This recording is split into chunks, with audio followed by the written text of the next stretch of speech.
જો મિલન એક એક સમય એવો હતો, મહેમાન આવે ને માણસોને બહુ ગમતું. પહેલાંના માણસો એવા હતા.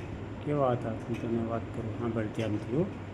જો 2 દિવસ મહેમાન રોકાણા હોય, 2-3 દિવસ રોકાણા હોય ને પછી પરાણે એમ કે હવે તો મને જવા દો, મારે ઘરે જવું છે. પરાણે વિદાય લે, પછી મહેમાનને મૂકવા જાય, બસ સ્ટેન્ડે મૂકવા જાય, બસની રાહ જુએ, મનમાં વિચાર કરે કે આજે બસ ન આવે તો સારું, મહેમાન રોકાઈ જાય. શું કહેતા? આજે બસ ન આવે તો સારું, મહેમાન રોકાઈ જાય. પણ બસ આવી જાય એટલે મહેમાન બસમાં બેઠા પછી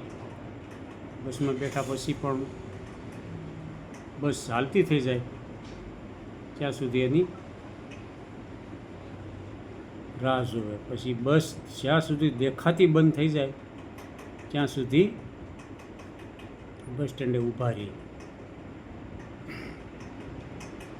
આવે. અને ત્યાંથી પછી પાછા ઘેરે આવે તો હાશ થાકી ગયા કરીને અને આ નિહાળો નાખીને જ્યાં સુધી બસ દેખાતી હોય ત્યાં સુધી જોયા કરે અને પછી ખાલી હૈયે ઘેરે આવતા સુનમુન થઈને ઓસરીની કોરે બેસી જતા.